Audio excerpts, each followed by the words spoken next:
Two cases are now called 23 CR 1236 and 23 CR 1385, the state of Texas versus Ashley Washington Molo. Is that you, ma'am? Yes, sir. Present with Mr. Adams, your attorney, and the state's attorneys.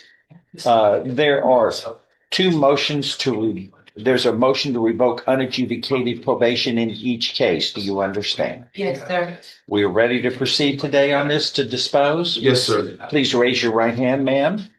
Ms. Molo, do you solemnly swear or affirm any statements you make during this hearing shall be the truth, the whole truth, and nothing but the truth, so help you God? Yes, sir. Lower your hand. Thank you. Does the defendant waive formal readings of these motions? Can we proceed in summary? Yes, sir. Motion number 23 CR 1236. The motion to revoke unadjudicated probation filed on August 19th of 2024 in that case states in summary that on November 6th, 2023, in this court, you were placed on 5 years deferred or unadjudicated probation for the state jail felony of theft. Is that true? Yes, sir. And I'm going to jump over real quickly and hold that one in abeyance. Go to 23 CR 1385. And this is a motion to revoke unadjudicated probation, also filed on August 19th, 2024. And in summary, this alleges that also on November 6th, 2023, in this court, you were placed on 10 years deferred or unadjudicated probation in that case for the third-degree felony of continuous family violence. Is all of that true and correct? Yes, sir. Allegation 1 in each case states that you failed to report to the Jefferson County Probation Office for the months of May, June, and July 2024. Was she an absconder, and did she? Yes. For how long? Is that true and correct? Yes. You failed on that, but you were gone for a while here. Yes, sir. We didn't see her on May 24 Probably until she got arrested. until she got arrested. When? What was her date of arrest, please? October 6th of this year. Of this year? Okay. October of this year. So we've got about almost a year and a half. Yes. Are you pleading true to allegation 1 in each of these cases of these allegations of failure to report and absconding from the Jefferson County Probation Office? Are you pleading true voluntarily? And because those allegations are true in each case? Yes, sir. You understand that knowing and voluntarily made plea of truth to one or more violations of probation, that is enough to grant a motion to revoke probation. Yes. Your probation can be revoked. You can be found guilty up to the full range of punishment in cause number 1236. 1236. This is a state jail felony, though it's punished. Stand by me. It's state jail felony. And you are looking at no less than 180 days up to 2 years in the state jail in that case. And in the third-degree felony of continuous family violence in 1385, you are looking at no less, you were placed on deferred or unadjudicated probation in each of those cases. You can now be found guilty in each case and sentenced in this third-degree felony to no less than 2 nor more than 10 years confinement in prison. Do you understand? Yes, sir. Knowing that, do you insist on pleading true today in each of these cases? Yes, sir. I find you pleading true voluntarily. You understand and appreciate the consequences of pleading true. There are no agreements here? Yes, no, sir. We're going to you. Okay. I'll tell you, Judge. You may go first. Judge, the reason why I'm asking you to continue her on supervision, and if not, change the deferred to straight probation and not any kind of pen or jail time. The offer was 1 year on the state jail and 3 years on the felony case. The reason why I'm asking you, Wait, originally? no, for He's referencing the deal I made, offered today. correct. Right. Okay. Just- Okay. Judge, the reason why I'm asking you to keep her on probation is twofold, Judge. If you look at the time where she did not report, and I think I'm looking specifically on page 2, and that's paragraph 1, where she didn't report in May, June, and July of 2024, and that's on the second page. I know, but I was going to tell that you. continued Yes. in August, September, October, November, Correct. December, then January, February, March, April, May, and when was she arrested? October of June, 2025. July, August, September. Okay. Right. And I almost lost all my breath there by saying all those months. Okay. right. Something traumatically happened that summer, and I was going to tell you what that was, Judge. When I talked to her, and to the right, to the back, is her boyfriend and then her grandfather, and they're here for support. And I can call them to talk to you, confirm some of this as well.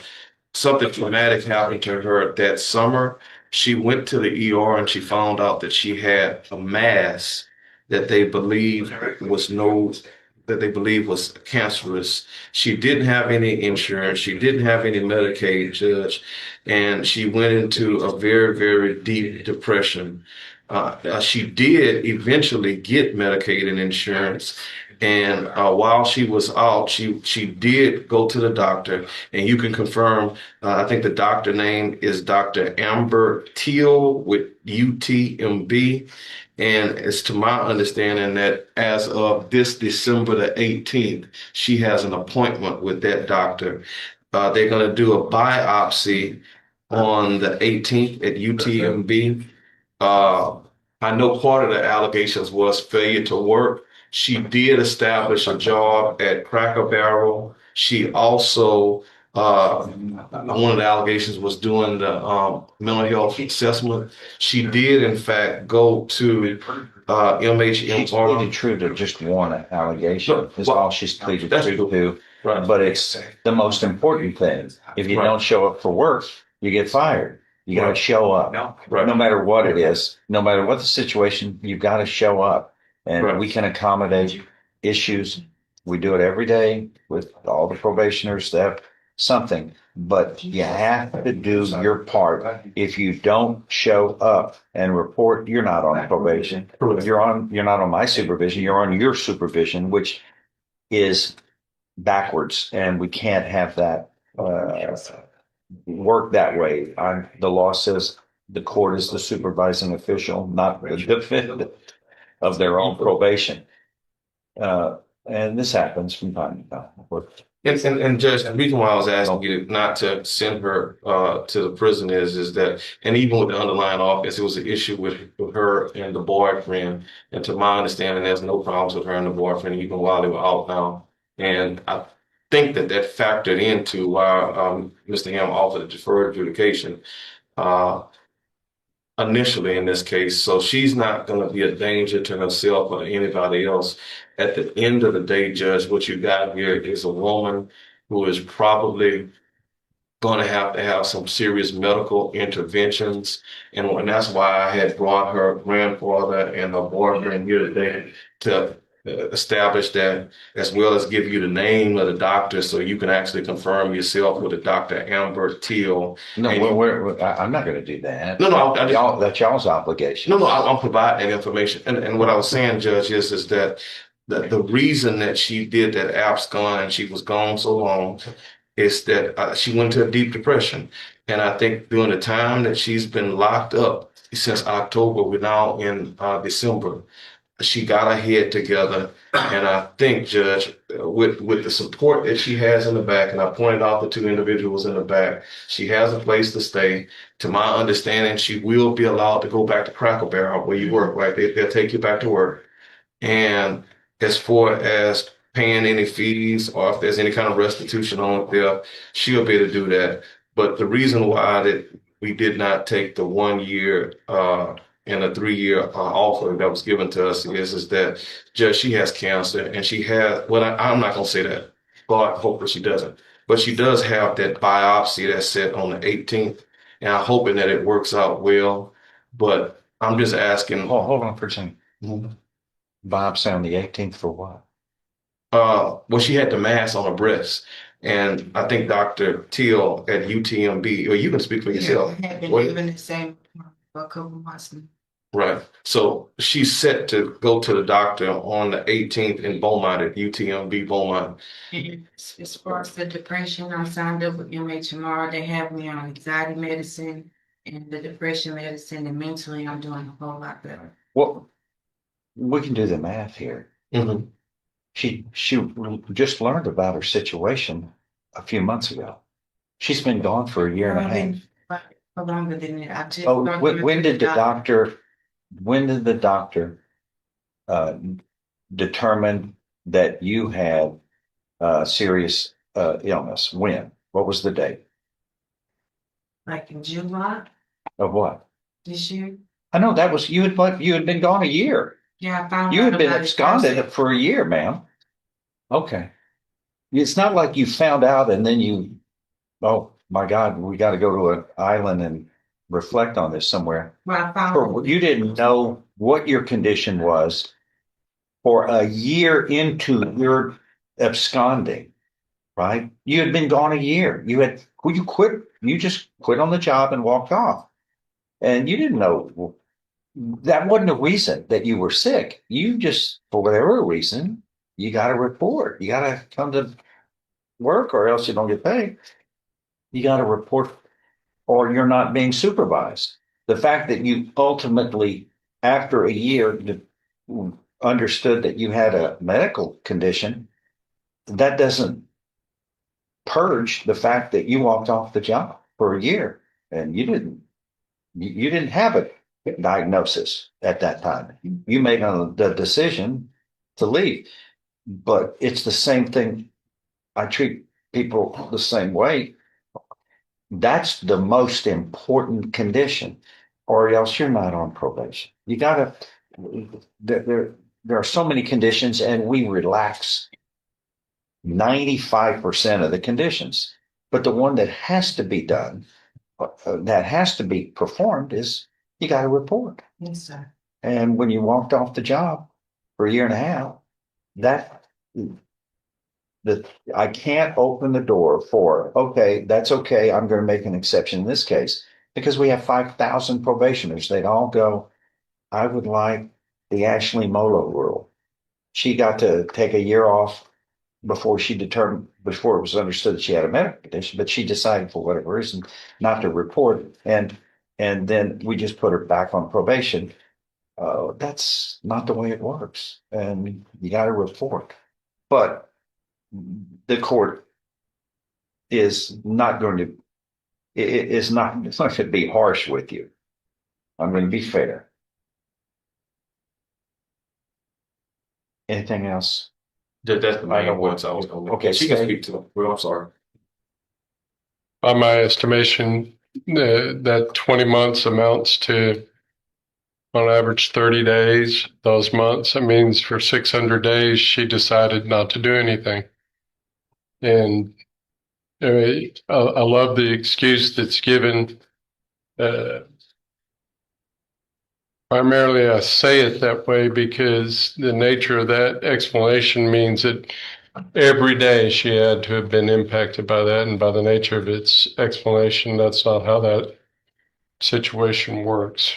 So that means that for 600 days, she decided she didn't care that the state offered her probation and gave her an opportunity to show she wanted to do right. Instead, as the PSI you look at, when she's been given probation before, each time it's been revoked. I went on, gave her another opportunity, gave her a chance to try to address the violent nature of the felony third degree that she's got. She didn't do that. And she just thumbing her nose. There's no reason to give her the leniency they're seeking, Judge. All right. Anything else? Say something yourself, please. Yes, sir. Go ahead. I know I was on probation and I should have took it more seriously. I apologize for that. I'm on my medication now. I'm okay. I'm able to work. I'm able to go to any classes you need me to go to, counseling, anything that I need to do to get another chance so I can be able to take care of myself and my health. All right. You're being straightforward with me. Yes, sir. How many convictions do you have? I'm not sure. It's What does that quite a few. say? Quite a What does few. that say of someone? That you've got so many convictions, 9 that I'm counting. You have so many you can't even remember. And you're intimately familiar with your own life. Most of these are thefts, crimes of dishonesty, which unfortunately follow you around when you attempt to make a statement. And I can tell you and the way the law works, when you make a statement in a court proceeding and someone has a counter statement that refutes that, the person who doesn't have the 9 convictions of theft is going to be more believed than the person who does, because the way the law goes to credibility. And the concern I have is I don't see any physician state. I don't see any medical proof other than a word to you that she's got a condition that she states. And how can I believe her when she had 9 convictions? Judge, if it will help, I have Mr. Edwards and the grandfather, Mr. Smith. I want They to see, say we're I want to see a doctor's diagnosis in writing. Would a That's biopsy, all we can do. That's all we can really rely on in light of, the issues here. would a biopsy is going to be scheduled for the 18th. So I think that's going to make. See, all of this, see, we don't even know. You don't even know really what her condition is, but it's been portrayed as though it's something and it may be, but we don't know for sure. Uh, but it's portrayed that this was something that was understood long ago, and that's not true. That's not the fact. That's not factual. She absconded for a year and a half, and she still doesn't know what her exact diagnosis is. So she can't really use that as an excuse. She certainly can't use it as an excuse because she didn't even seek the medical attention for after a year of absconding. And that's where the problem is, along with her rich criminal history. What's the state asking for? And Judge, when I extended the offer that Mr. Adams has mentioned twice on the record, I was not aware that she had been absconded for 20 months. My goal at that stage was to try to address what I saw as just a disregard for the probation. But when you consider it 20 months at this stage, I think probably she needs to be revoked. I would suggest 4 years and 15 months state jail.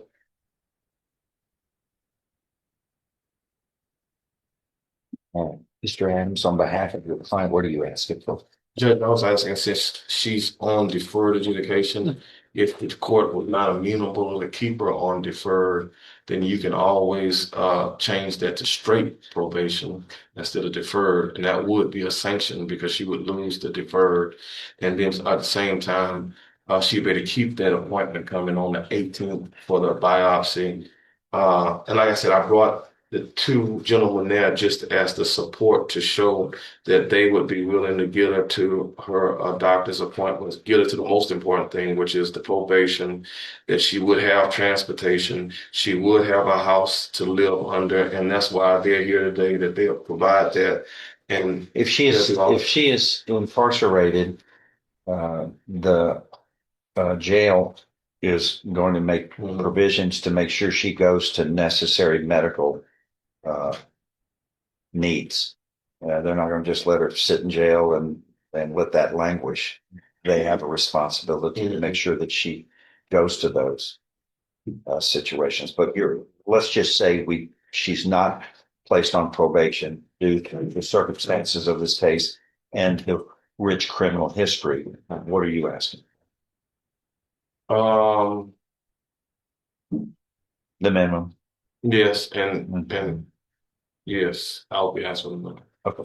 You were looking at in each case, ma'am, of no less than 180 days up to 2 years in a state jail felony, and no less than two, nor more than, was it second degree felony?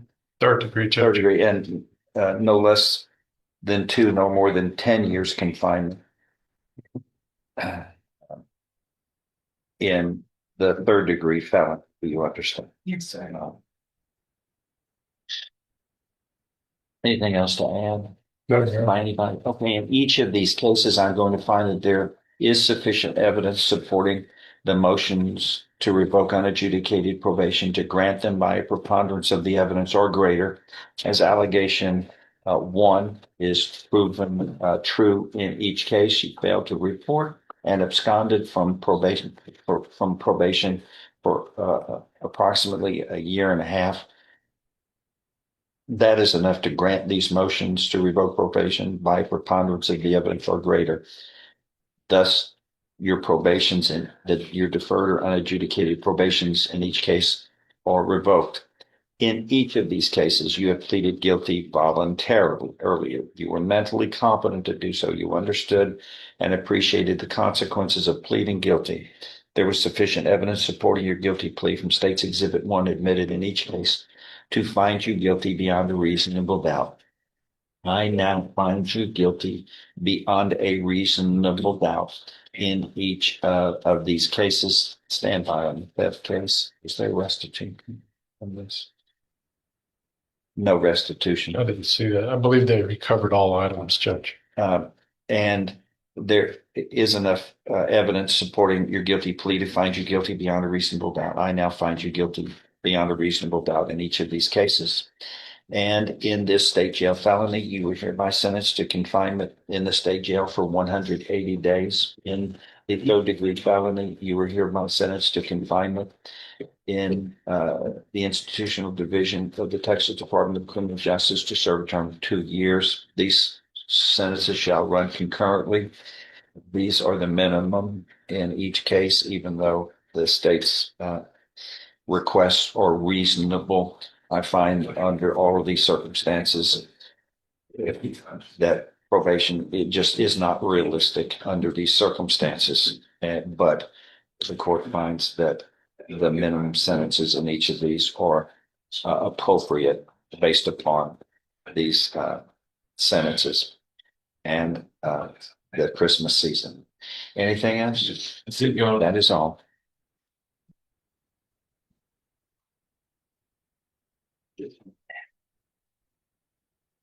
Langston, what did you have next? That's it, Judge. I'm Okay. I'm good. Thank you, Judge. Yes, sir. I have a Clemente Hernandez. I'm ready, Judge. Come on up. He's Mr. Hernandez, please.